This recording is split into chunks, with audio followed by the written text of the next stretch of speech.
It was supposed to be the perfect summer getaway. The Thompsons had rented a sprawling beach house on the Carolina coast for a 2-week family vacation. White sand, crashing waves, grilled dinners on the deck. It was meant to be a break from reality, a time for everyone to reconnect away from work, school, and city chaos. But behind the laughter and forced smiles, tension brewed beneath the surface. For Amanda Thompson, the eldest daughter at 24, this vacation was more than just an escape. It was her chance to introduce her lifelong best friend, Rachel, to the family. Rachel had been part of Amanda's world since kindergarten, inseparable through childhood sleepovers, high school heartbreaks, and late-night college talks. Amanda trusted her with everything, and to her, Rachel was practically a sister. That trust would shatter in the most devastating way.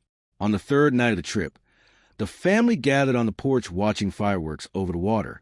Amanda slipped away to grab extra drinks from the kitchen, humming to herself.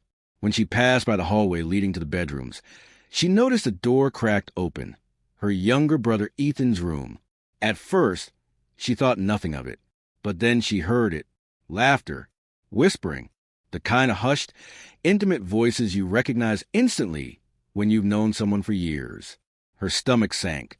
She pushed the door open wider. Her heart stopped.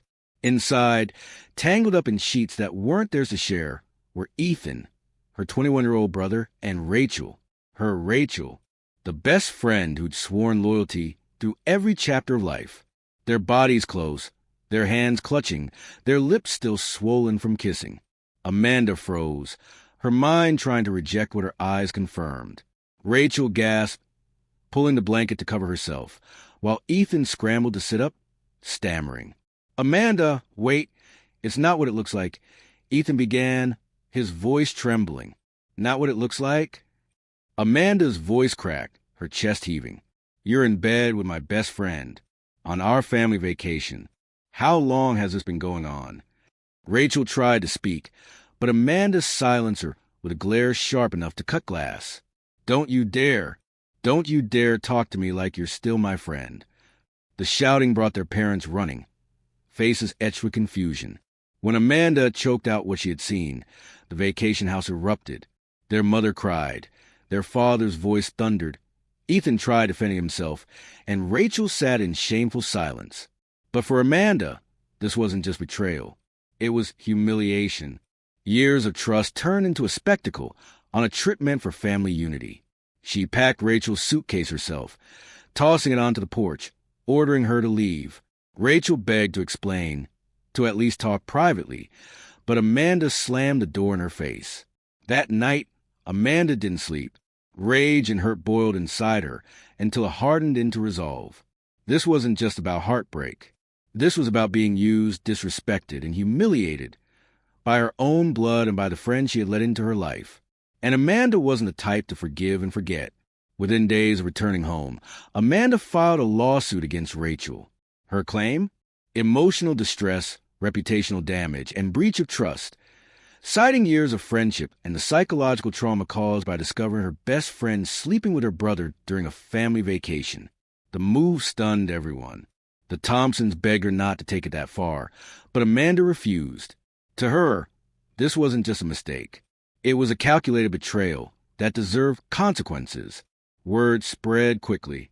Friends, neighbors, even extended family whispered about the sister suing her best friend. Some called it petty, others called it powerful. For Amanda, it was survival, a way to reclaim control in a situation where she had been stripped of dignity.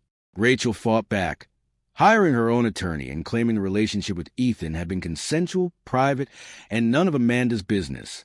The legal battle spiraled into depositions, screenshots of texts, and even testimonies about how Rachel had hidden her involvement with Ethan for months. The courtroom became an emotional battlefield. Amanda sat across from Rachel, the girl who once promised lifelong loyalty, now her sworn enemy. Ethan, caught in the middle, faced the wrath of both his sister and his ex-lover. In the end, whether Amanda won or lost in court didn't matter as much as the message she sent. Betrayal has consequences. Family or not, best friend or not. If you cross the line, there will be a reckoning. And as she walked out of the courthouse, cameras flashing, Amanda's voice was steady when she told reporters. She thought she could ruin me in silence. But I made sure the whole world heard the truth. The lawsuit didn't just shake Amanda's world. It tore through the Thompson family like a storm. At home, tension lingered in every conversation. Ethan stopped showing up at family dinners. Their mother tried to keep the peace, cooking meals and pretending things were normal, but her red, swollen eyes betrayed her heartbreak. Their father grew quieter each day, disappointment hanging heavy in his silence. Amanda, meanwhile, threw herself into the legal battle. She met with her attorney, combed through years of text messages between her and Rachel, and outlined how deeply intertwined their lives had been. Sleepovers, vacations, borrowed money, secrets shared in trust. She wasn't just a friend. Amanda explained in her deposition. She was family to me, and she broke that bond in the cruelest way possible. Rachel's lawyers painted a different picture. They argued that she and Ethan were consenting adults, and that Amanda's lawsuit was less about law and more about jealousy and control. They highlighted how Amanda had never dated seriously, how she was fiercely protective of Rachel, and implied, quietly but cuttingly, that Amanda's anger came from something deeper than betrayal. The insinuations cut Amanda to the core. In court, Rachel sat poised, her hair perfectly done, her voice steady. She admitted to the relationship with Ethan, but claimed it had been recent, spontaneous, not malicious. "I never meant to hurt Amanda," she said, her eyes downcast. "I fell for someone I shouldn't have. I made a mistake. But mistakes don't deserve lawsuits." Amanda's response was fire. On the witness stand, her voice cracked but didn't waver. "You don't accidentally sneak into my brother's bed on a family vacation. You don't lie for months about where you're going or who you're talking to. You don't look me in the eye every day and pretend nothing's happening. That's not a mistake. That's betrayal." The judge listened, scribbling notes, occasionally lifting his gaze with weary patience. Outside the courthouse, the media frenzy grew. Headlines screamed, "Sister Sue's best friend over affair with brother," "Family vacation scandal." On social media, strangers debated whether Amanda was brave or bitter. Some applauded her for standing up for herself. Others mocked her, calling her lawsuit childish and attention-seeking. The pressure mounted, but Amanda refused to back down. She told her lawyer, "Even if I lose, I want Rachel to know she can't walk all over people without consequences. I want Ethan to know blood doesn't buy loyalty. And I want the world to know that betrayal destroys everything it touches." As weeks dragged on, Ethan finally broke his silence. He showed up at Amanda's apartment one evening, his face pale, his hands shaking. "You're ruining my life," he said, standing in her doorway. "You've turned this into a circus. Do you even care about me anymore? I'm your brother." Amanda's eyes burned as she stepped closer, her voice sharp. "You ruined my life the second you climbed into bed with Rachel. You knew what she meant to me. You knew it would destroy me. But you did it anyway. So don't stand here asking if I care about you. You didn't care about me." For the first time, Ethan had no words. He just left his head bowed. When the trial reached its peak, both sides presented their final arguments. Amanda's lawyer emphasized the trauma, the humiliation, the years of trust broken in a single moment. Rachel's lawyer countered that no law had been broken, no contract signed, no obligation owed beyond morality. The courtroom, he argued, is not a place to litigate hurt feelings.